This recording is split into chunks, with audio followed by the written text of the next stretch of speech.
আপনারা জানেন ঘূর্ণিঝড় রেমালের তাণ্ডবে পশ্চিমবঙ্গের উপকূল এলাকা এবং বাংলাদেশের উপকূল এলাকা ইতিমধ্যেই বিপর্যস্ত। কিন্তু আমাদের রাজ্যে রেমাল না হলেও আমাদের রাজ্য বিপর্যস্ত হয়ে পড়েছে একটা অপদার্থ সরকারের অপদার্থ কার্যকলাপের জন্য। আমাদের এখানে একটা রেমালের ঝাপটা এসেছে। সত্যিকারের রেমাল যদি আসতো তাহলে কি অবস্থা হতো আমরা জানি না। একটা অপদার্থ বিদ্যুৎ মন্ত্রী আমাদের আছেন, যে বিদ্যুৎ দপ্তর আগে থেকে কোনো ব্যবস্থাই নেয়নি।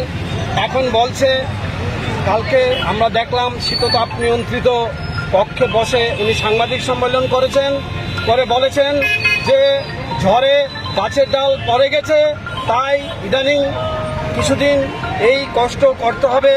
এই বিদ্যুৎ পরিষেবা শুরু হতে আরও কিছুদিন লাগবে। ঝড়ে যদি ডালপালা না পড়ে, ঝড়ে কি মাছের পোনা পড়বে? ঝড়ে তো ডালপালাই পড়বে। তো ঝড়ে ডালপালা পড়বে, তার ব্যবস্থা নেওয়ার জন্যই তো ইমার্জেন্সি টিম রাখতে হবে। সেই ইমার্জেন্সি টিম কোথায়? আমরা সেটা দেখতে পাচ্ছি না। কিছুদিন পর পর বিদ্যুতের বিল বাড়ানো হয়, বিদ্যুতের শুল্ক বাড়ানো হয়। কেন সেটা বাড়ানো হয়? কারণ ভালো পরিষেবা দেওয়ার জন্য। যে ইলেকট্রিসিটি রেগুলেটরি বিল আছে, যে রুলস আছে, সেটা অনুযায়ী বিদ্যুতের দাম 1 টাকাও আপনি বাড়াতে পারবেন না। শুধু এটা পরিষেবা ভালো করার জন্য দাম বাড়াতে পারবে। সেই পরিষেবা ভালো করার জন্য যদি দাম বাড়িয়ে থাকে, কোথায় সে পরিষেবা? আমরা কি দেখতে পাচ্ছি? আজকে সারা রাজ্য অন্ধকারময়। সারা রাজ্যে, গোটা রাজ্য জুড়ে অন্ধকার একটা কায়েম করে নিয়েছে। এখানে প্রাকৃতিক কাজের জন্য যে জল, সেটা পর্যন্ত তুলতে পারছে না। স্নান, খাওয়া সব বন্ধ হয়ে রয়েছে। মোবাইল, ইন্টারনেট বন্ধ হয়ে রয়েছে।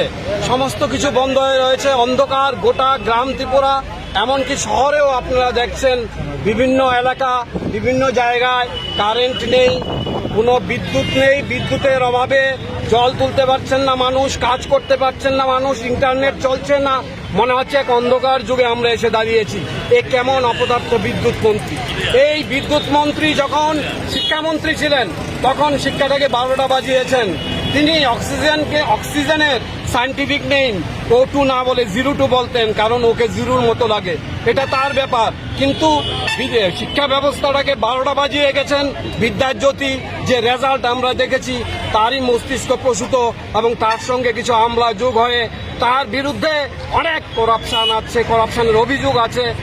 পাশাপাশি এবার আমরা দেখলাম উনি বিদ্যুৎ মন্ত্রী হয়ে সম্পূর্ণ ব্যর্থ একজন মন্ত্রী, কোনো কিছুই সামলাতে পারছেন না। দুদিন পরে পরে তিনি শুধু বলছেন যে কিছু ঠিক করে নেবেন, সব কিছু ঠিক করে নেবেন। আমরা জানতে চাই কবে উনি পদত্যাগ করবেন, কবে আমাদের রাজ্য এই শনির গ্রাস থেকে মুক্ত হবে। আমরা প্রদেশ কংগ্রেসের তরফ থেকে, প্রদেশ কংগ্রেসের প্রতিটি শাখা সংগঠনের তরফ থেকে দাবি করছি, আজকের মধ্যেই উনি পদত্যাগ করুন, নতুবা আমরা এক বৃহত্তর আন্দোলনে যাব। একটা ভালো মেসেজ দিন, কারণ আপনি ইতিমধ্যেই সবার কাছে একজন অপদার্থ, এমনকি আমাদের নেতৃত্ব বলেছেন একজন সাইকো নেতা, সাইকো মন্ত্রী হিসাবে আপনি চিহ্নিত হয়ে গেছেন। আপনি জিপ গাড়ির পেছনে দাঁড়িয়ে নাচতে পারেন, বাইকের পেছনে দাঁড়িয়ে নাচতে পারেন, অথচ বিদ্যুৎ মন্ত্রী হিসাবে কি কি করণীয় সেটা আপনি কিছু করতে পারেন না। তার জন্য আমরা চাইছি অবিলম্বে বিদ্যুৎ পরিষেবা ভালো হোক। রাজ্যের মুখ্যমন্ত্রীর কাছেও আবেদন করছি, যিনি নাকি ইদানিং নাকি ব্যস্ত তার দলের প্রচারে বাইরে ঘরে। আমরা চাই আমাদের রাজ্যটা আবার সেই স্বর্ণময় রাজ্যে ফিরে আসুক, যেটা আমরা 4 তারিখের রেজাল্টেই আশা করি দেখতে পাবো। একটা সুদিন আসছে এবং সেই কথা বলে ওনার পদত্যাগ চেয়ে, অবিলম্বে পদত্যাগ চেয়ে আমরা এক বিক্ষোভ মিছিলে সামিল হয়েছি। আশা করি রাজ্যের সমস্ত জনগণ আমাদের সমর্থন জানাবেন এবং আমাদের সঙ্গ দেবেন।